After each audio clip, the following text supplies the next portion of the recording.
ICLC 인증 강사 16기 민주영입니다. 오늘 저와 함께 성격이 자본이다 낭독을 시작하겠습니다. 이 책은 저자인 류지영 교수가 국제 애니어그램 전문가이며 수년간 애니어그램 강사들을 육성하면서 경험한 애니어그램 실천서로서 애니어그램이 누구에게나 성격 자본으로 활용될 수 있도록 녹여낸 베스트셀러가 된 책입니다. 매일 아침 저와 함께 이 책을 낭독함으로써 성격이라는 틀을 벗어나서 깨어있는 삶이 되도록 자신에게 힘을 실어 드립니다. 매일 아침 7시 반부터 8시까지 30분간 낭독하며 성격 자본이다 책을 준비하셔서 따라 읽으시면 좋겠습니다. 자, 잠시 후 시작합니다. 성격이 자본이다. 저자 류지연. 성격은 어떻게 만들어지는가? 내 성격이 어떤지 다 들여다보시겠네요? 내가 애니어그램 전문가로 활동하면서 자주 듣는 말이다. 처음 보는 사람이나 소개받은 사람들 대부분이 첫 대면에서 이런 말을 한다. 내가 성격 분석가라고 하니 아무래도 신경이 쓰이는 모양이다. 그럴 때마다 나는 이렇게 대답한다. 네, 그런데 알 수도 있고 모를 수도 있어요. 성격을 들여다보려면 속을 봐야 하잖아요. 그 속에 들어있는 손상되지 않은 본래의 성질을 본질이라고 하는데 그것은 겉으로 드러난 성깔과 다르거든요. 라고 말하면 맞아요. 성깔이라며 내담자들은 이내 긴장을 풀고 마음을 연다. 애니어그램 강의에서 처음 배우는 것은 성격과 본질에 대한 이해다. 그것은 다른 성격 이론들과 달리 애니어그램에서는 성격과 본질을 확실히 구분하기 때문이다. 인간은 태어나 필연적으로 누구나 겪는 양육 과정에서 적응 기제를 가지며 그로 인해 상처와 결핍이 생긴다. 그리고 이 상처와 결핍을 감싸고 있는 딱딱한 보호막이 형성되는데 그것을 성격이라고 부른다. 애니어그램에서는 이 상처와 결핍 이전의 모습인 순수하고 깨끗하고 손상되지 않은 본질이 존재한다고 말한다. 다시 말해 우리의 내면 가장 깊은 곳에 본질이 존재하지만 성격으로 덮여 있어 보이지 않는다는 것이다. 애니어그램 분야의 세계적인 대가이자 전문가인 돈 리차드 리소와 러스 허드슨은 본질을 덮고 표면적으로 드러나 있는 이 성격을 아스팔트 위에서 굳은 검은 타르에 비유했다. 이 타르는 어둠 자체여서 빛을 찾아볼 수 없다고 말한다. 하지만 검은 타르에 갇힌 우리의 본질은 손상되지 않은 채 생명력을 가진 빛을 간직하고 있다고 한다. 그래서 자신의 내면을 깊이 들여다봄으로써 이 본질을 찾고 회복하는 여정이 애니어그램의 진정한 목표라고 할 수 있다. 성격을 걷어내고 빛을 찾기는 쉽지 않다. 대화가 이런 식으로 흘러가면 내담자들의 머릿속은 복잡해지기 시작한다. 많은 내담자가 그냥 내 성격대로 살면 안 될까요? 지금까지도 잘 살아왔는데요. 라거나 내 성격을 남에게 보여주는 것이 부담됩니다. 나쁜 성격이면 어떡하죠? 내 마음을 들여다보는 게 너무 두렵습니다. 라고 말한다. 물론 나는 이렇게 대답한다. 아, 그럼요. 당신 자신 그대로 살아도 됩니다. 그런데 당신의 성격 때문에 살면서 부딪히는 수많은 갈등과 쓸모없이 소모되는 시간이나 에너지에 대해서는 책임질 수 없군요. 이렇게 말하면 내담자는 다시 생각하게 된다. 왜 아니겠는가? 충분히 이해한다. 대부분 자신의 성격과 마주하기를 두려워하고 피한다. 하지만 안타까운 점은 그럴수록 성격의 방어 전략은 본질의 빛을 더 잃게 만든다는 것이다. 그리고 그 성격이 자신의 진짜 모습인 듯 동일시함으로써 두려움으로부터 자신을 지키려고 한다. 하지만 사실 지켜지는 것이 아니라 타르의 방어막을 더 두껍게 쌓을 뿐이다. 지금까지 성격과 본질에 대해 말했다. 자, 이제 성격과 본질의 개념을 더 구체적으로 알아본다. 다소 이론적이지만 성격과 본질을 확실히 구분하려면 성격의 탄생 과정부터 이해해야 한다. 성격 형성 과정을 이해하려면 두려움, 욕망, 본질 세 가지 키워드를 이해해야 한다. 이해를 돕기 위해 애니어그램의 지혜라는 책의 내용을 일부 인용해 설명하겠다. 먼저 기본적인 두려움에 대해 알아보자. 애니어그램의 지혜에서는 성격의 메커니즘은 각 유형의 기본적인 두려움에 의해 움직이고 기본적인 두려움은 어린 시절 본질과의 연결을 이뤄서 생긴다고 말한다. 이 말은 어떤 부모라도 아기들을 완벽히 충족시키지 못하기 때문에 그 결핍으로 인해 아기들이 본질로부터 떨어져 나가므로 불안해진다는 말이다. 이 두려움은 어떤 것일까? 이 두려움의 느낌은 깊은 내면으로부터 올라오는 끊임없는 불안정함이라고 할 수 있다. 항상 뭔가 부족하거나 잃어버린 느낌, 불안한 그런 느낌이 계속 드는 것이다. 그렇다면 이 기본적인 두려움은 사람마다 어떻게 다를까? 그것은 한마디로 매우 다르다. 심지어 내가 느끼는 극심한 두려움에 대해 친한 친구가 전혀 이해하지 못할 정도로 다르다. 예를 들어 장령 8번 도전가의 기본적인 두려움은 타인의 통제를 당하는 것이며 가슴형 2번 조력가는 자신이 사랑받지 못할까봐, 머리형 5번 탐구가는 무지해질까봐 두려워한다. 그런데 사실 사람들은 유형별로 한 가지 두려움만 느끼는 것은 아니다. 8번 도전가에게도 2번 조력가나 5번 탐구자의 두려움이 있을 수 있다. 하지만 8번 도전가가 다른 유형들과 다른 것은 타인의 통제를 받는 데 대한 두려움이 특히 강해 지나치게 집착한다는 것이다. 이 기본적인 두려움은 기본적인 욕망으로 발전한다. 다음으로 기본적인 욕망에 대해 알아보자. 인간은 타고난 본질을 가지고 태어났다.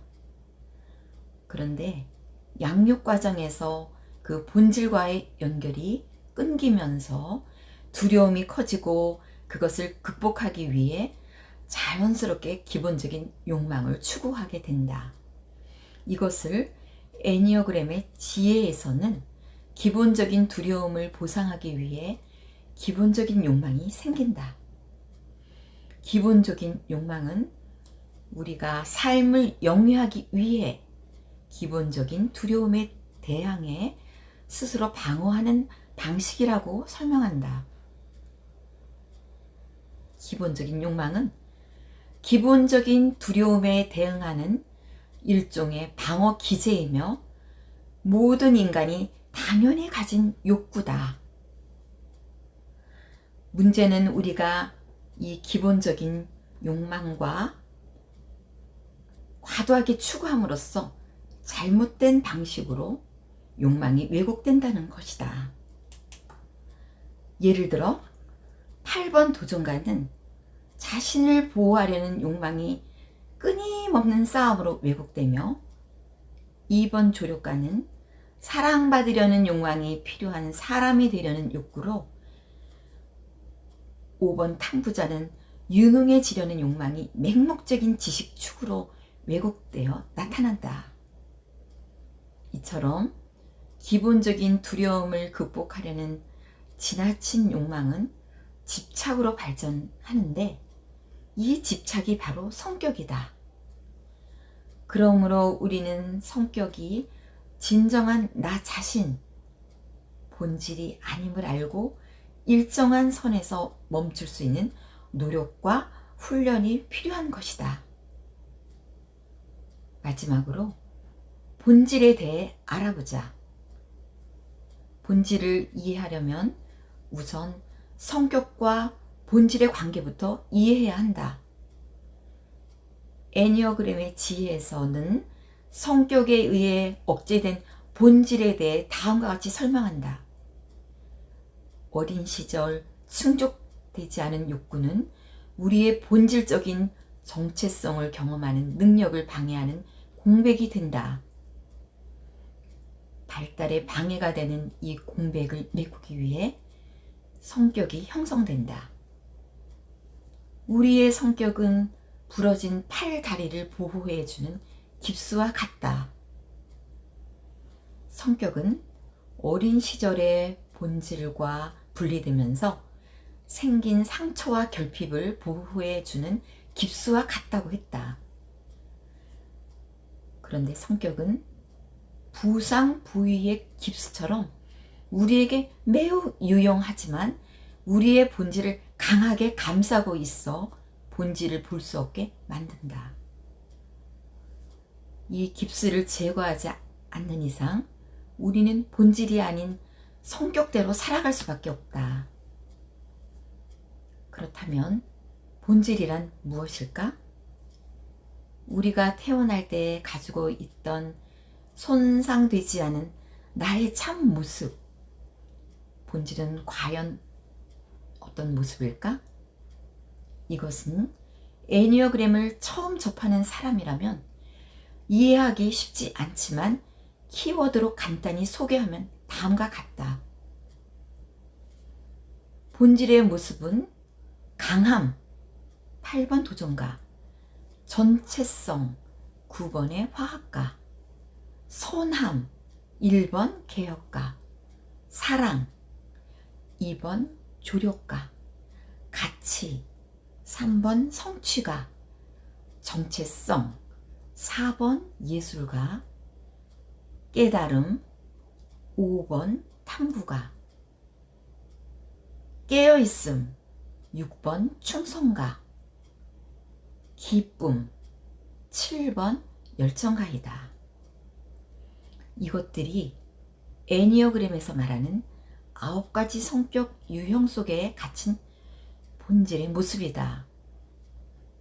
그리고 애니어그램이 진정한 나 자신과 자기다움을 찾으려는 우리에게 선사하는 특별한 선물이며 이 세상을 빛낼 때 마음속에 가장 아름다운 보석이다. 그런데 우리는 마음속 깊은 곳에 내재한 이 본질을 볼 수 없다. 본질을 보려면 그것을 덮고 있는 시커먼 타르와 같은 단단한 방어의 껍질, 즉 성격이라는 깁스를 제거해야 한다. 그런데 그것은 정말 쉽지 않다. 영화 마스크에서 주인공 짐 캐리가 마스크를 아무리 벗으려고 해도 벗겨지지 않는 것처럼. 하지만 이렇게 성격과 본질의 개념을 이해하면 진정한 나를 못 보게 가로막은 것이 무엇인지 알 수 있다. 그리고 성격이 자신의 본 모습이 아님을 알고 철탑의 담장을 낮추면 자연스럽게 본질이 드러난다. 이것은 우리를 깊은 무의식의 상처를 치유하는 변화에 다가가게 해준다. 예를 들어 누군가를 방문했을 때 꽃이나 선물을 사가지 않더라도 충분히 존중받고 인정받을 수 있는 자신을 발견하는 것이다. 본질을 둘러싼 성격이라는 껍질을 벗어내면 욕망에 사로잡힌 고단한 삶이 한결 편해진다. 각 유형의 성격 패턴은 모두 본질에서 떨어져 나간 에고라고 할 수 있다. 따라서 애니어그램의 성격과 본질의 이해는 잃어버린 자아를 찾아가는 가장 중요한 개념이다. 나의 인생 면허증은 몇 개인가? 현대는 바야흐로 전문화 시대다. 각종 자격증이 넘쳐난다. 나날이 치열해지는 경쟁 사회에서 살아남으려면 남보다 뛰어난 뭔가를 갖춰야 하기 때문일 것이다. 그러다 보니 너도 나도 자격증 따기에 열심이다. 자격증과 면허증은 무엇이 다를까? 자격증은 일정 자격을 갖춘 사람에게 주는 것이고, 면허증은 자격을 갖춘 사람이 특정 업을 하는 것을 허가하는 것이다. 자격증은 있으면 좋고 없어도 어떤 일을 하는데 지장이 없지만 면허가 없으면 그 일을 할 수 없다고 보면 된다. 조리사 자격증이 없더라도 요리를 할 수 있지만 운전면허나 의사면허가 없으면 운전이나 의료 행위를 할 수 없다. 그만큼 면허에는 사회적 책임이 따른다. 그래도 우리 사회는 이런 지식이나 기능이 필요한 자격증에 대한 제도적 장치가 잘 갖춰 있다고 생각하게 된다. 의사, 변호사, 세무사, 교사, 각종 기능사 자격증 등이 그렇다. 사람과 사람 사이에 발생하는 문제를 다루어야 하는 사람들은 어떨까? 직장의 관리자나 가정에서의 배우자나 부모의 입장이 된다면 어떨지 한번 생각해 보자. 우리가 일생을 살아가면서 가장 많은 시간을 보내는 곳은 가정과 직장일 것이다. 그곳에는 역할과 업무는 다르지만 인간관계가 존재한다. 그런데 항상 좋은 관계와 좋지 않은 관계 때문에 문제가 발생한다. 우선 직장 생활의 현실은 어떨까? 2019년 한 취업 포털사가 중소기업과 대기업을 대상으로 실시한 설문조사 결과를 보자. 최근 신입사원들의 3년 이내 퇴사율이 급증했다. 첫 직장 퇴사자들의 퇴사 이유는 대인관계 스트레스, 업무 불만족, 연봉 불만족, 복리 후 생 불만족 순이었다. 또 다른 설문조사를 보면 직장인 10명 중 6명은 직장 안에서 세대 차이를 느끼고 있으며 세대 차이가 업무에 부정적 영향을 미친다고 답했다. 요즘처럼 취업하기 힘든 시대에 취업에 성공했다면 유능한 인재 아닐까? 그런데 많은 젊은이가 정착하지 못하는 것이 현실이다. 그리고 설문 내용을 보면 역시 인간관계를 가장 힘들어 한다는 것을 알 수 있다.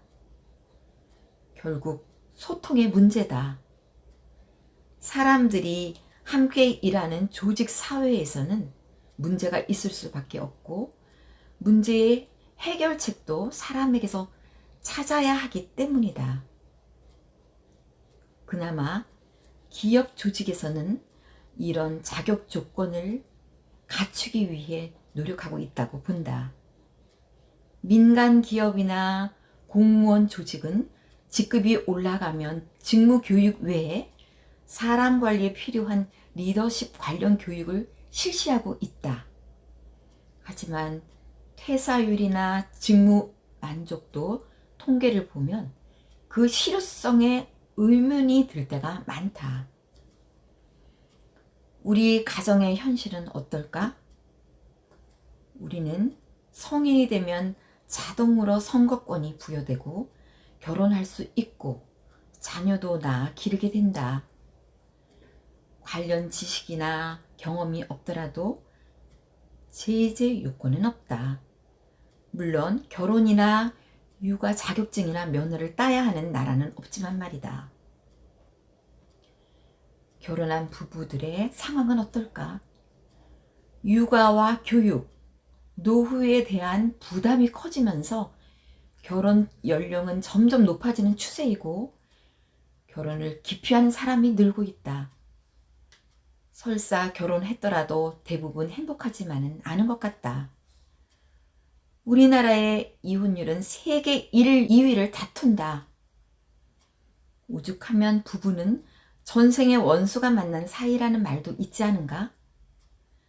서로 다른 환경에서 수십 년을 살아온 둘 사이에 갈등이 많은 것은 당연하다. 그런데 이것도 자신의 선택에 의한 자신의 책임이라고 생각해야 하지 않을까? 결혼 전에는 가장 매력적이던 배우자의 장점들이 단점으로 나타나며 갈등의 원인이 될 때가 많다. 이것은 세상을 보는 눈이 다르다는 것만 인정하더라도 대부분 해결될 수 있다.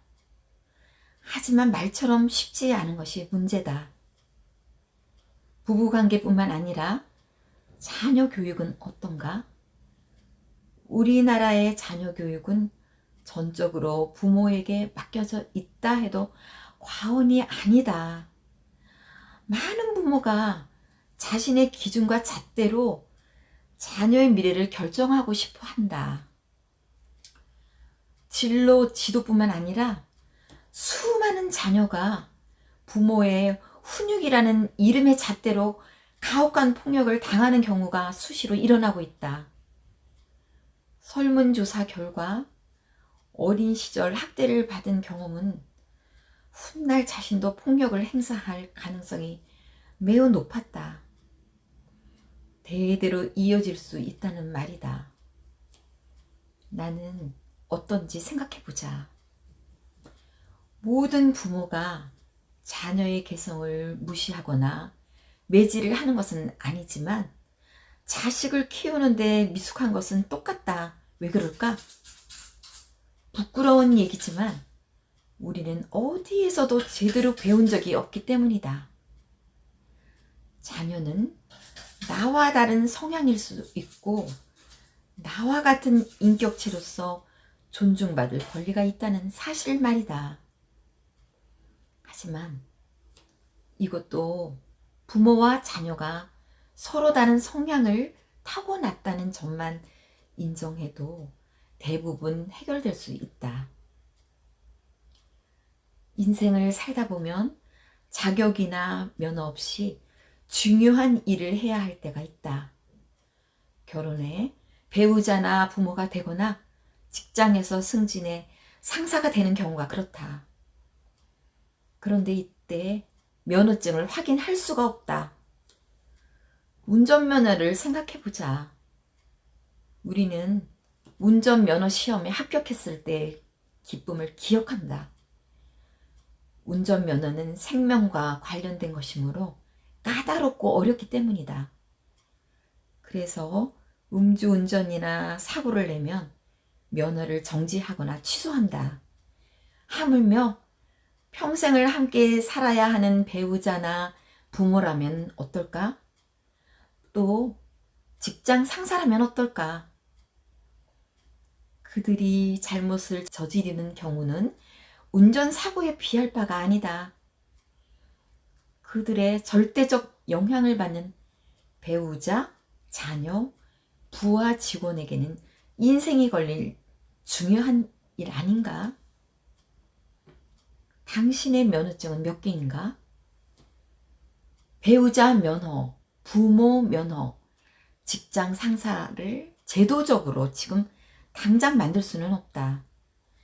하지만 결혼하기 전에, 자녀를 낳기 전에, 승진하기 전에 스스로 노력할 수는 있다. 앞에서 사람의 성격은 운명을 결정한다고 말했다. 그리고 그것은 모든 사람이 다 다르기 때문이라고 했다. 거기에 정답이 있다. 다른 사람은 나와 다르며 틀린 것이 아니라는 사실을 아는 것이다. 최소한 결혼하기 전에, 자녀를 낳기 전에, 승진하기 전에 서로 성향이 다름을 이해하고 체험하는 교육을 이수하게 할 수는 없을까? 이것이 성격을 알고 배워야 하는 이유다. 그리고 이 책이 그 역할을 대신할 수 있길 기대해 본다.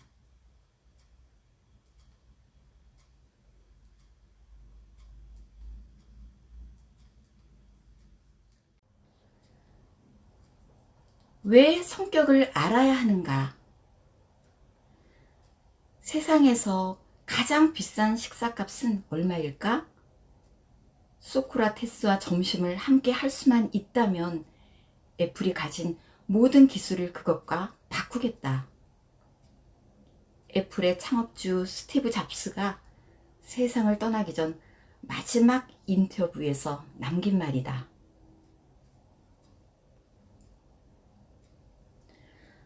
투자의 귀재이자 세계적 부호인 워런 버핏은 부호 순위뿐만 아니라 자선 사업가로서도 세계 1위를 다툰다. 지난 2000년부터 시작된 그와의 자선 경매 점심 식사는 부자들이 줄을 서서 기다린다. 점심 한 끼의 경매가는 무려 최고 345만 달러에 달했다. 세상의 많은 부자가 이 현인과 식사하면서 삶과 사업에 대한 지혜를 얻는데 돈을 아끼지 않지만 그 기회는 1년에 한 번만 주어진다. 물론 돈이 많은 부자라면 그를 만날 가능성이 있다. 그보다 만나기 더 어려운 사람이 있을까? 아무리 많은 돈과 큰 권력을 가졌더라도 만나기 어려운 사람은 누구일까? 세상에서 가장 만나기 어려운 사람은 과연 어떤 사람일까? 우리가 일생을 살면서 가장 만나기 어려운 사람은 바로 나 자신이다. 당신 자신을 만나본 적이 있는가? 이런 질문을 받으면 대부분 당황할 것이다. 진정한 자신의 모습을 들여다본 적이 거의 없기 때문이다. 소크라테스의 지혜를 얻고 싶어 했던 스티브 잡스는 과연 자신을 찾았을까? 많은 사람의 추앙을 받으며 지식과 경험을 나눠주는 워런 버핏은 또 어떨까? 물론 그것은 알 수 없다. 하지만 나는 아무리 훌륭해 보이는 사람도 자신을 깊이 들여다보지 못한다면 무슨 의미가 있을까 싶다. 한번 생각해 보자. 여러분은 자신을 소개해야 할 자리에 있을 때 과연 어떻게 하고 있는가? 교육과정을 운영하거나 상담하면서 자기 소개를 시켜보면 대부분 이렇게 말한다. 제 이름은 나 몰라입니다. 고향은 강원도이고 나이는 35세. 한국대학을 졸업하고 딸 하나를 둔 가장입니다. 저는 고등학교 교사이고 집사람은 카페를 운영하고 있습니다. 그런데 이런 인적 사항 외에 자신이 어떤 사람이라고 생각하는지 구체적으로 말해보라고 하면 매우 당황한다. 맞선을 본다고 가정해보자. 당신은 자신을 어떻게 소개할 것인가? 진정으로 행복한 인생을 꿈꾼다면 상대방의 외적 조건 외에 무엇이 궁금하고 알고 싶을까? 상대방은 나에 대해 무엇이 알고 싶을까? 이 질문에 자신 있게 대답할 수 있다면 당신은 행복할 자격이 있다. 그것은 바로 성격에 관한 것이다. 비즈니스에서도 마찬가지다. 상대방을 설득시켜야 하는 상담이라면 무엇이 가장 중요할까? 물론 내가 제공하는 제품이나 서비스가 탁월하다면 설득할 필요조차 없을 수도 있다. 하지만 경쟁 상황이라면 어떨까? 상대방의 니즈와 취향을 안다면 훨씬 도움이 되지 않을까? 이것도 성격에 관한 것이다. 우리는 사람을 다양한 잣대로 비교하고 구분한다. 성공한 사람과 실패한 사람, 배운 사람과 못 배운 사람, 잘난 사람과 못난 사람, 행복한 사람과 불행한 사람 등 누구나 세상을 살아가면서 어떤 사람인가를 판단하는 기준이 있기 마련이다. 당신은 어떤 기준을 가지고 있는가? 성격 전문가인 나는 애니어그램을 알게 되면서 사람을 보는 기준이 자연스럽게 바뀌었다. 나는 인간이 한평생을 살면서 진정한 자신의 모습을 아는 사람과 모르는 사람으로 구분된다고 생각한다. 자신이 누구인지, 어떤 사람인지 아는 사람과 모르는 사람 말이다. 내가 아는 다른 사람들과 조금 다른 점은 나 자신에 대해 처절하게 알고 싶었다는 것이다. 그럼에도 불구하고 다 알지 못해 알아가고 있는 것이다. 실제로 많은 사람들이 죽을 때까지 자신이 누구인지 모른 채 살아간다. 그들이야말로 가장 불행한 사람이라고 나는 생각한다. 도대체 사람들은 자신을 만나는 것이 왜 이렇게 힘든 것일까? 그것은 자신을 찾아가는 길을 막고 있는 성격이라는 강 때문이다. 성격이라는 강은 우리 마음속의 고향인 본질을 찾아가는 성문을 둘러싼 강이다. 그런데 아무나 건널 수가 없다. 모든 사람의 마음속에 존재하지만 누구나 볼 수 있는 강이 아니기 때문이다. 보이지 않는 사람은 건널 수가 없는 것이다. 이것이 애니어그램이 말하는 성격과 본질을 쉽게 이해할 수 있는 개념이다. 자신의 성격을 아는 것은 매우 중요하다. 그것은 성격에 대해 깊이 이해할 때 자신뿐만 아니라 타인에게도 큰 영향을 미치기 때문이다. 그리고 그것이 우리가 자신을 찾기 위해 성격을 공부해야 하는 이유다. 많은 사람들이 자신을 찾기 위해 나를 찾아온다. 성격 공부를 하러 오는 것이다. 그리고 사람마다 성격을 배우는 목적이나 목표가 있다. 성격을 공부하는 사람들은 크게 다음 3가지 부류로 나뉜다. 첫째, 사람의 성격적 특성만 이해하는 사람들이다. 그들은 상대방이 어떤 유형의 사람인지 분류하고 판단한다. 그리고 자신의 이해관계에 도움이 되는 사람인지 평가할 뿐이다. 그들은 성격을 배우지 않은 것만 못하고 가장 위험한 사람들이다. 선무당이 사람 잡는다는 말이 현실이 되는 것이다. 둘째, 성격에 대한 이해를 통해 다른 사람들과의 관계를 개선할 줄 아는 사람들이다. 그들은 적어도 상대방이 나와 다른 사람이라는 것을 이해하고 상대방의 입장에서 생각하는 역지사지의 관계 관리를 할 줄 안다. 그들은 성격의 중요성을 절반쯤 이해하는 사람들이다. 셋째, 성격을 이해함으로써 자신을 사랑할 줄 아는 사람들이다. 일반적으로 사람들은 자신을 사랑하라고 하면 무엇을 더 가지고 채워야 할지부터 생각한다. 하지만 그보다 자신을 있는 그대로 사랑하는 것이 중요하다.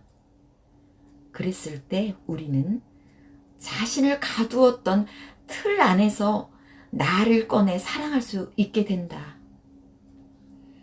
그리고 비로소 다른 사람도 사랑할 수 있는 성숙한 인간이 되는 것이다. 성격을 공부하는 가장 중요한 목적은 나 자신을 사랑하는 방법을 깨닫는 것이다. 이것이 성격을 배우는 진정한 목적이다. 그리고 이때부터 비로소 성격이라는 자원을 당신의 인생 자본으로 바라보는 눈을 뜨게 된다. 이제 자신을 찾으려는 마음이 생겼는가? 내 안에 있는 그대로의 성격을 이해하고 사랑하고 싶은 마음이 생겼는가? 그렇다면 당신은 그것만으로도 이미 이 세상에서 1% 안에 들어갈 가능성이 있다고 보면 된다. 이제 당신은 자신이 누구이며 지금 어떻게 살고 있는지 알 수 있다. 그리고 앞으로 어떻게 사는 것이 자기다운 것이고 행복하게 사는 것인지 찾을 수 있다. 나를 찾아가는 여행에 동참할 자격을 갖게 된 것이다. 그 여행의 제목은 나를 찾아 떠나는 여행이다. 자기답게 사는 법. 오늘 하루도 우리는 열심히 살고 있다. 직장인으로서, 사업가로서, 아이를 키우는 엄마로서, 가장으로서, 미래 사회의 주역이 될 학생으로서 매일 최선을 다한다. 그런데 매일 변화 없이 반복되는 일상 속에서 문득 이런 생각이 들곤 한다. 나는 과연 잘하고 있는 걸까? 과연 성공적인 삶으로 가고 있는 걸까? 지금 하는 일이 내게 맞지도 않는 것 같고 왜 하는지도 모르겠다. 일을 하라고 하니까 하고 할 수밖에 없으니까 한다. 하루에도 몇 번씩 일을 그만두고 싶은 충동을 느낀다. 진정으로 내가 하고 싶은 일을 하고 싶다. 그런데 내게 맞는 일이 무엇인지, 잘할 수 있는 일이 무엇인지조차 잘 모른다. 어떤 사람들은 자신이 하고 싶은 일을 하면서 즐겁게 사는 것 같다. 또 어려운 가운데서도 묵묵히 자기 일을 해나가는 사람들을 보면 나 자신이 더 초라해지는 느낌이다. 지금까지 앞만 보고 달려왔는데 미래는 불안할 뿐이다. 나는 과연 잘하고 있는 걸까? 한편으로는 새로운 미래를 꿈꾸며 도전해보고 싶은 마음도 아직 있다. 그동안 잊고 지낸 꿈을 다시 찾고 싶다. 뭔가 좀 더 의미 있는 일을 하고 싶다. 하지만 막상 그만두거나 변화를 갖고 싶어도 용기가 안 난다. 그런데 요즘 젊은이들은 어떤가? 어릴 때부터 부모의 극성스러운 지원 아래 죽어라 공부해 명무대에 가는 것이 지상 목표다. 막상 대학에 가서 부딪히는 현실은 절망에 가깝다. 보이는 거라곤 온통 취업 관련 정보뿐이다. 전공을 제대로 선택했는지도 판단이 안 선다. 지금 배우는 과목들이 내게 정말 필요한 것인지조차 잘 모르겠다. 취업에 불리할까봐 졸업까지 미루어 가면서 노력해보지만 쉽지 않다. 취업을 꼭 해야만 하는 걸까? 일자리를 탓하지 말고 눈높이를 낮추라는 말을 들을 때 자괴감마저 든다. 선배들이 자리를 못 잡고 방황하는 모습을 보면 나의 미래를 보는 것 같아 마음이 착잡하다.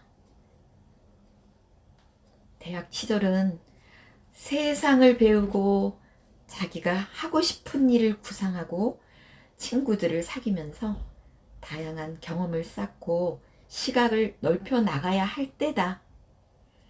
하지만 오늘날의 젊은이들은 그럴 시간과 마음의 여유가 없다. 항상 벼랑 끝에 서 있는 자신을 바라보면서 무슨 생각을 할까? 한번 떨어지면 끝장이다. 앞만 보고 계속 달려야 한다. 이때부터 앞만 보고 달리는 경주마 신세가 되는 것이다. 여러분은 어떤가? 여러분의 자녀들은 어떤가? 물론 나와 상관없을 수도 있다. 과장된 얘기라고 생각할 수도 있다. 하지만 많은 사람이 인생은 다 그런 것 아닌가? 라면서 순응하며 살아가는 모습이 낯설지 않은 것이 현실이다. 왜 이런 현상이 생기는 걸까? 그것은 우리가 자기다운 삶을 살지 못해서이다. 자기답게 살지 못하는 것은 자기다움에 대해 배우고 생각하는 경험을 못했기 때문이다. 그리고 정말 자기답게 사는 멋진 사람들을 보지 못했기 때문이다. 그러다 보니 자신에 대해 생각할 겨를이 없었다. 그러다 어느 날 앞만 보고 달려가다가 절벽 앞에 서 있는 자신을 발견하는 것이다. 여기서 한 가지 사례를 들어보자. 내가 존경하는 분 중에 특별한 분이 있다. 행복 강연가이자 문화심리학자인 김정은 교수는 대학 교수직을 내려놓고 그림을 그리는 나름 화가다. 그는 지방 도시에 바다가 횟집을 개조한 화실과 연구실에서 그림과 저술에 몰입 중이다. 그는 교수 시절보다 현재의 삶이 훨씬 더 행복하다고 말한다. 정신적, 물질적으로도 더 풍요로워 보인다. 가끔 편에는 그의 인생 철학이 담긴 책은 중량감과 감동이 있다. 출강하는 강연에는 수많은 청중이 삶의 지혜를 듣기 위해 찾아온다. 그리고 그의 그림 낙관에는 특이하게 오리가슴을 찍어 넣었는데 인간의 오르가즘을 대신하는 의미라고 한다. 그리고 인간은 이 전율과 같은 행복을 느끼며 살아야 할 이유가 있다고 말한다. 동물은 번식기 때만 발정하지만 인간은 하루에도 수십 번씩 느낄 수 있기 때문에 무감각해진 삶을 행복하게 회복해야 한다고 말했다. 그래서 오리가슴이구나. 과연 그답다. 이쯤에서 김정훈 교수의 성격이 궁금해진다. 애니어그램의 성격 유형론에 의하면 그는 7번 열정가형으로 보인다. 삶의 재미를 쫓아 바쁘게 살아가며 반짝이는 아이디어로 다재다능하지만 구속받기 싫어하고 상상력이 풍부해 감성적이고 에너지가 넘치는 모험가다. 그런 성격 탓에 자신의 행복인 오리가슴과 정년이 보장된 대학 교수직을 바꾸었는지도 모른다. 애니어그램은 이렇게 상대방의 행동에 대한 내적 동기를 이해하거나 다시 생각하도록 도와준다. 성격 전문가로서 나는 김정훈 교수를 존경한다. 그것은 그가 자신을 있는 그대로 사랑하는 사람이라고 느끼기 때문이다. 그는 자신이 좋아하고 하고 싶은 일을 하고 있다. 그리고 그 일을 통해 사람들에게 긍정적인 영향을 미치고 있다. 나는 그가 성격의 강을 넘어 진정으로 자기다운 삶을 살며 많은 사람에게 행복을 전하는 사람이라고 생각한다. 자, 그럼 자기다움이란 무엇일까? 자신의 고유한 성향, 취향, 고유한 빛깔을 말한다. 구체적으로 자신의 정체성, 특성, 장점, 단점 등이다. 그리고 자기다운 삶이란 자신의 고유한 빛깔을 찾는 것이다. 나는 어떤 사람인지, 남들과 나는 다른 누구인지, 무엇을 좋아하고 무엇을 잘하는지, 내가 그 일을 왜 해야 하는지, 어떤 삶이 의미 있는 삶인지, 이 세상에 내가 왜 존재하는지에 대해 정의를 내리는 것이다. 한마디로 자기 몸에 맞는 옷을 입는 것이다. 나는 이 자기다움을 자기 성격다움이라고 부른다. 그래서 자기다움 삶이란 한마디로 자기 성격대로 사는 것이다. 사실 자기 성격대로 사는 것이 가장 자기다운 모습이다. 하지만 자기 나름대로 사는 것과는 다른 의미다. 성격대로 사는 것이 자기다움으로 인정받으려면 타인들과 조화를 이루어야 한다. 사람은 누구나 자신의 성격이라는 프레임으로 세상을 바라본다. 그리고 성격은 변하지 않는다. 따라서 성격의 이런 메커니즘을 인정하고 받아들일 때 타인과 조화를 이룰 수 있다. 그리고 상대방을 배려해 도와줄 수 있는 마음의 여유가 생기고 그것이 상대방에게 전달되는 것이다. 상담을 하다 보면 특히 부부나 연인 관계에서 사소한 오해가 큰 사건으로 발전하는 경우를 많이 본다. 냉면이나 치킨을 먹다가 서로 오해해서 헤어지게 되었다는 유명한 사례도 있다. 그것은 대부분 상대방의 행동 이면에 있는 동기를 몰랐기 때문이다. 그리고 세상을 바라보는 프레임이 서로 다르다는 것을 인정하지 않았기 때문이다. 그럼으로써 특정 상황에서 본능적으로 나타나는 자동적인 반응을 멈출 수 없었던 것이다. 이때 애니어그램을 알면 도움이 된다. 애니어그램을 알면 사람의 행동 동기를 이해할 수 있기 때문이다. 나는 매우 예민하고 독특함을 추구하는 성격으로 사회생활에서 많은 어려움을 겪었다. 그런데 애니어그램을 만난 후로 새로운 삶을 살고 있다. 애니어그램이라는 성찰 도구가 내게 없었다면 나는 아직도 내 성격의 틀 속에 갇혀 우울증에 시달리면서 이 세상을 원망하며 피해의식 속에서 살고 있을 것이다.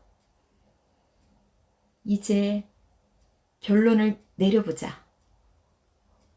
이제 어떡할 것인가? 우리는 누구나 행복하게 살기를 원한다.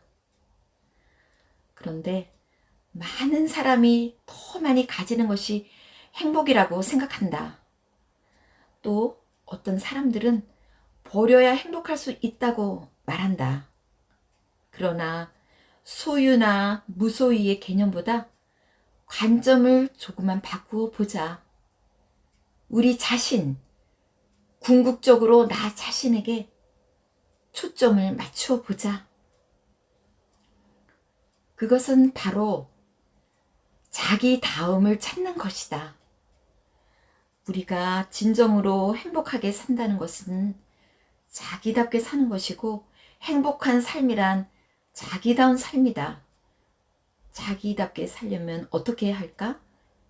우선 자신을 들여다 보아야 한다. 그리고 자신의 성격, 나아가 자신의 참모습을 발견하고 자기가 하는 일에 가치와 의미를 부여할 수 있어야 한다. 그것이 자기다운 삶이다. 애니어그램은 자신이 어떤 사람이며 자기 다움은 어떤 것인지 알게 해주고, 어떻게 하는 것이 자기답게 살고 행복해지는지에 대한 통찰을 가져다 준다. 그럼으로써 우리는 자신의 정체성을 확인하고 자신만의 관점을 정립할 수 있다. 이렇게 우리는 애니어그램의 지혜를 통해 성장할 수 있다. 성격 자본의 기반, 애니어그램. 성격 진단 도구들, 디스크, MBTI, TA, 애니어그램. 사람의 성격을 이해하고 진단하는 도구는 수없이 많다.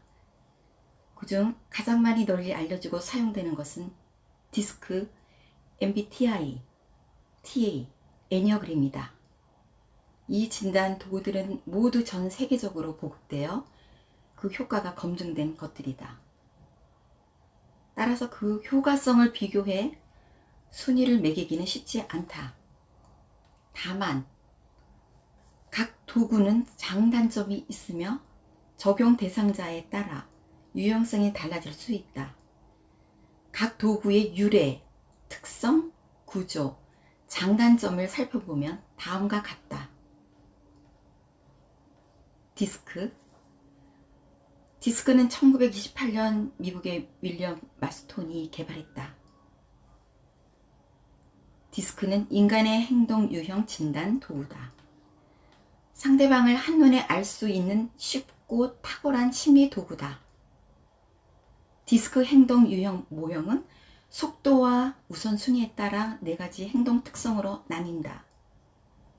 주도형, 사고형, 안전형, 신중형이 그것이다. 주도형은 경쟁적이고 지식적이며, 사고형은 말이 많고 사교적이다. 그리고 안전형은 수동적이고 실천적이며, 신중형은 평가적이고 사색적이다. 디스크의 장점은 행동을 통해 사람의 성격을 쉽게 설명하고 검사가 간편하다는 것이다. 반면 인간의 행동 특성이므로 내면을 이해하는 데 부족한 것이 단점이다. 디스크는 전 세계에 효과성이 입증된 도구다. 한국에서는 1992년부터 개인 행동 유형 진단 도구가 개발되어 기업체 임직원 연수 프로그램으로 활용되고 있다. MBTI, 심리학의 대부 칼융의 심리 유형론을 바탕으로 마이어스 브릭스와 캐더린 브릭스가 무려 70여 년 동안 3대에 걸쳐 개발한 인간 이해를 위한 성격 검사 도구다. MRTI에서는 인간의 성격은 4가지 기준의 선호 경향에 따라 결정된다고 한다. 에너지 방향에 따라 외향성과 내향성으로, 정보 수집 방법에 따라 감각형과 직관형, 의사결정 기능에 따라 사고형과 감정형으로, 생활 양식에 따라 판단형과 인식형으로 나뉜다. 이 4가지 선호 경향을 조합해 4 곱하기 4는 16, 16가지 성격 유형으로 분류된다. 이때 어떤 기능과 기질을 주로 취하는가에 따라 성격 유형이 달라진다. MBTI의 장점은 사용하기가 쉽고 많은 대상을 한꺼번에 분석할 수 있어 단기간에 학습이 가능하다는 것이다. 경험에 의한 성격 유형이므로 설명이 친근하고 같은 유형끼리 공감대 형성이 쉽다. 반면 너무 많은 변수 때문에 헷갈리고 성격 유형이 변화할 가능성이 있다는 것이 단점이다. MBTI는 각종 연수 및 집단 상담에 널리 사용되고 있으며 직무 적성과 인간관계 개선에 유용하게 활용된다. 현재 전 세계에서 가장 많이 쓰이는 성격 검사 도구로 알려져 있다. TA, 교류 분석. 1957년 정신과 의사 에릭 번이 창안한 인본주의적 인간관에 기반한 성격 이론이다. TA는 프로이드의 정신 분석 이론에서 출발한다.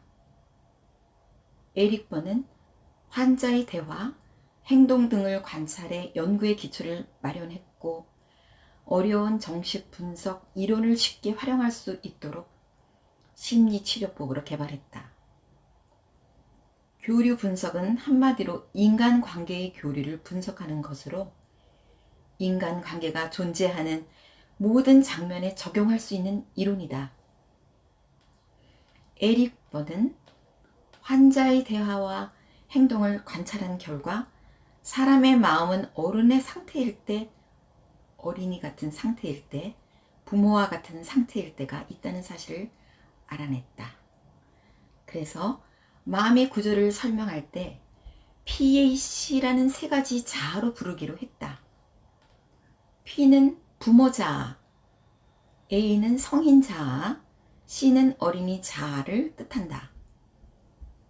P는 부모의 마음으로서 가르치는 나이고, A는 성인의 마음으로 생각하는 나, C는 어린이의 마음으로서 느끼는 나를 말한다. TA는 이 가설을 기반으로 1. 자아 상태 분석, 2. 대화 분석, 3. 스트로크, 4. 인생의 태도, 5. 게임 분석, 6.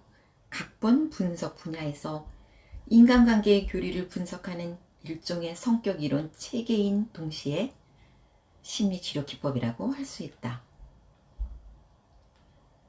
TA의 장점은 디스크나 MBTI에 비해 인간의 내적 자아에 더 가까우며 대인관계 개선이 쉽다는 것이다.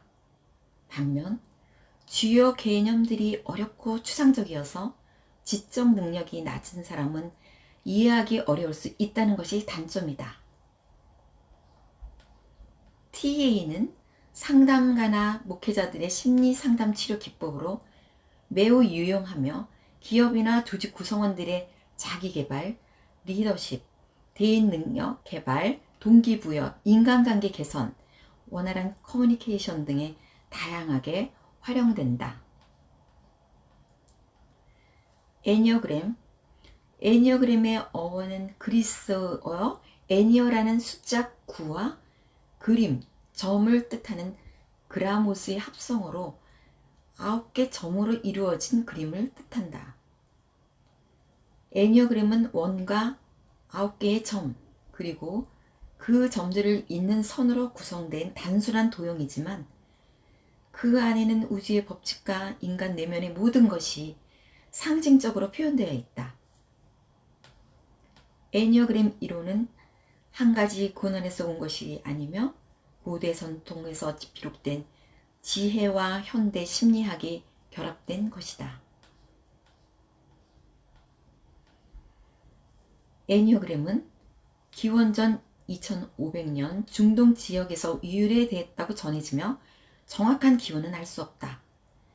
1920년경 러시아 신비주의 학자 조지 이바노비치 구르지예프가 서방 세계에 소개한 이후 1970년에 이카조와 정신과 의사 나란조가 미국에 전파했으며 우리나라에는 1990년대 소개되었다. 현대에는 돈 리차드 리소와 러스 허드슨이 성격 진단 검사지를 개발해 발전시켰다. 애니어그램은 모든 인간은 9가지 본질이 있고 그중 하나를 가지고 태어난다는 것을 전제로 한다. 애니어그램은 구조를 살펴보면 먼저 본능적인 애니어의 원천을 머리형, 가슴형, 장형 3가지 힘의 중심으로 구분한다. 그리고 장형은 8번 도전가, 9번 화학가, 1번 개혁가로 가슴형은 2번 조력가, 3번 성취가, 4번 예술가로 머리형은 5번 탐구가, 6번 충성가, 7번 열정가로 나뉜다. 애니어그램의 장점은 행동 유형으로 밝힐 수 없는 인간의 내적 동기를 이해할 수 있다는 것이다. 또 내면을 통합해 깊은 영적 도구로 활용할 수도 있다. 단점은 다른 도구에 비해 이론이 어렵고 아직 보편화되지 않았다는 것이다. 애니어그램은 심리치료, 상담뿐만 아니라 교육, 진로 지도, 코칭, 경영, 정치, 종교에 이르기까지 폭넓게 활용할 수 있는 성격 도구다. 미국 스탠포드, 로욜라 타우슨, 토론토 대학이 강좌를 개설하고 있으며 GE, AT&T, 제록스 등 글로벌 기업의 인사조직 관리와 비즈니스 코스에 적용하고 있다. 애니어그램의 시스템. 애니어그램을 발견한 구르지예프는 애니어그램의 상징이 존재의 모든 것을 관상하는 3가지 부분으로 구성되어 있다고 주장했다. 그것은 원, 삼각형, 헥사이드로 이 3가지 도형을 결합하면 오늘날 사용하는 애니어그램의 상징이 된다. 이것은 전체성과 3가지 힘이 어떻게 상호해 그 결과가 얻어졌고 그것이 어떻게 계속 변화, 진화하는지를 보여준다. 첫 번째는 원이다. 우주의 만다라라고 한다. 원은 통합, 전체, 단일성을 가리키며 신은 하나님을 상징한다. 원은 하나의 선으로 이루어진 도형으로 모든 것은 하나로 귀결된다는 일의 법칙을 내포한다. 9가지 성격 유형은 하나로 통합됨을 상징적으로 표현하고 있다. 두 번째는 삼각형이다.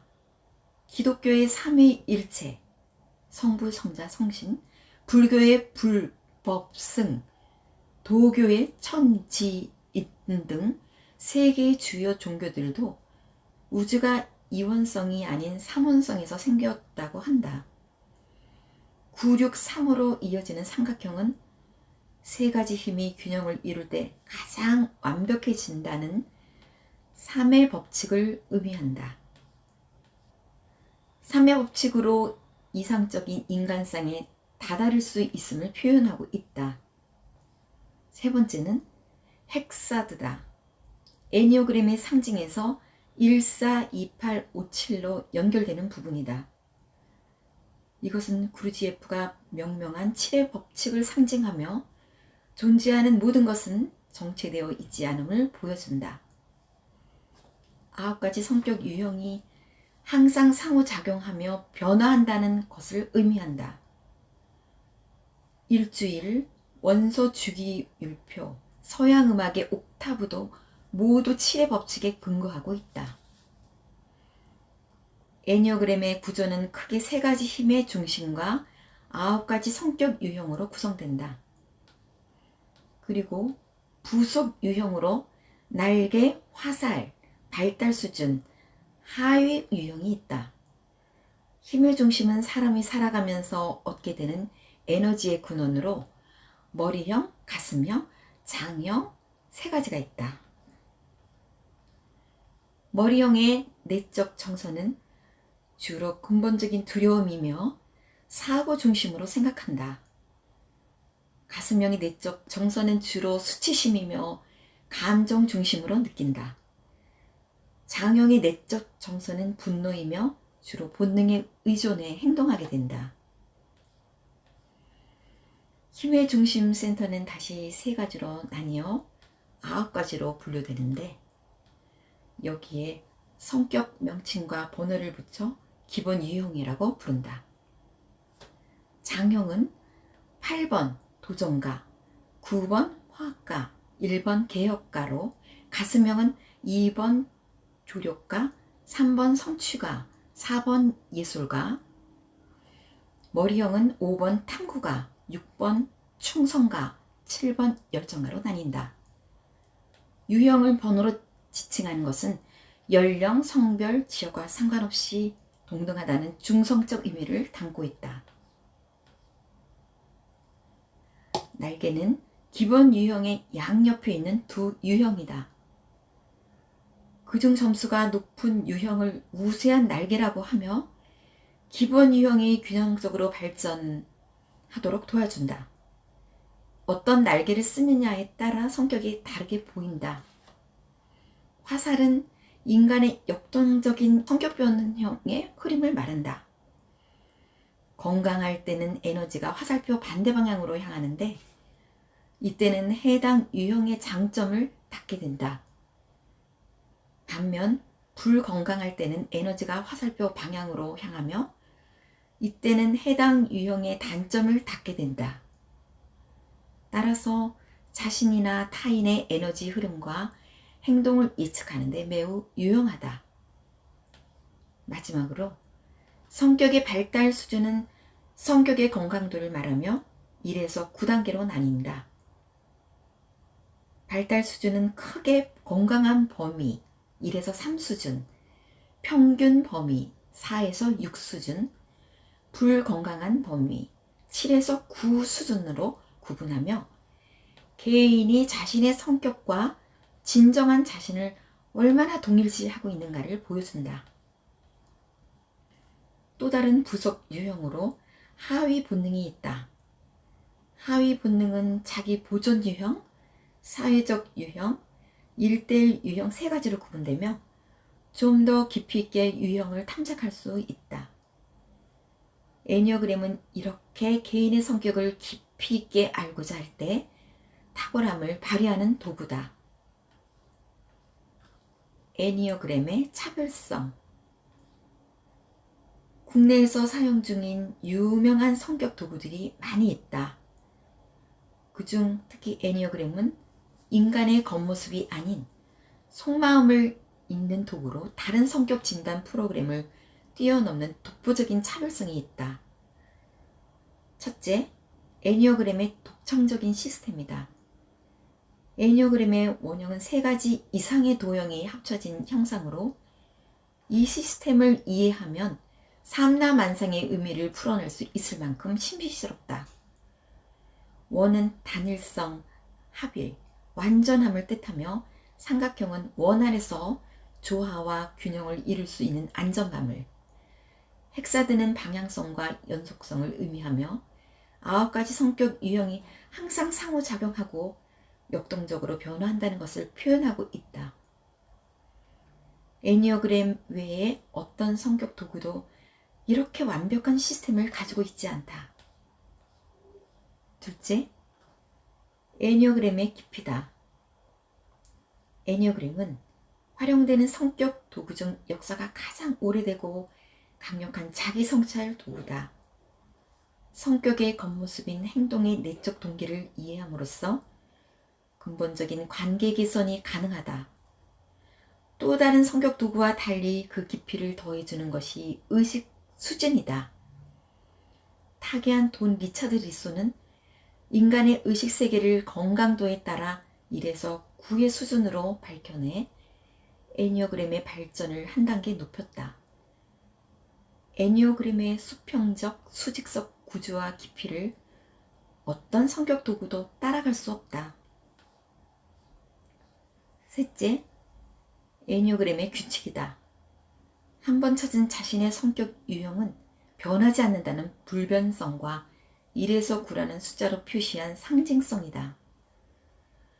애니어그램에서 성격 유형을 숫자로 표현하는 것은 전 인류가 숫자 앞에서 동등하다는 객관성과 중립성을 의미한다. 그리고 10여 년 동안 애니어그램 교육을 해오면서 수강생이 자신의 번호를 잊어버린 사례를 단 한 번도 볼 수 없었다. 그만큼 숫자가 쉽게 받아들여진다는 뜻이다.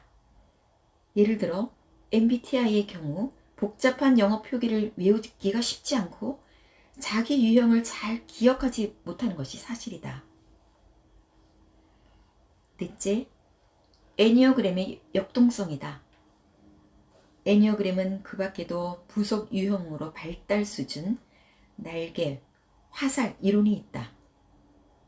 이것은 자신의 성장이나 타인을 코칭할 때 매우 강력한 힘을 발휘한다. 단순히 성격을 알고 대인관계를 개선하는 데 그치지 않는다.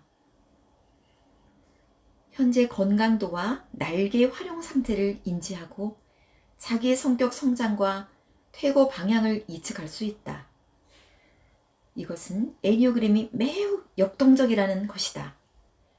애니어그램의 성격 유형들은 살아있는 생명체처럼 항상 움직이며 변화한다. 그래서 애니어그램의 원형을 보고 있으면 그런 역동적인 움직임을 느낄 수 있다. 따라서 사람이 어떻게 변화하는지 예측 가능하고 효과적으로 커뮤니케이션을 할 수 있다. 이것이 애니어그램이 다른 성격 유형론들과 가장 다른 점이다. 성격 분석가로 활동 중인 나는 수많은 성격 도구를 경험했다. 물론 사용 목적에 따라 분명히 장단점이 있을 것이다. 그런데 애니어그램의 통합적이고 완벽한 시스템의 우수성은 다른 어떤 도구와도 비교할 수 없다고 자신에게 말할 수 있다.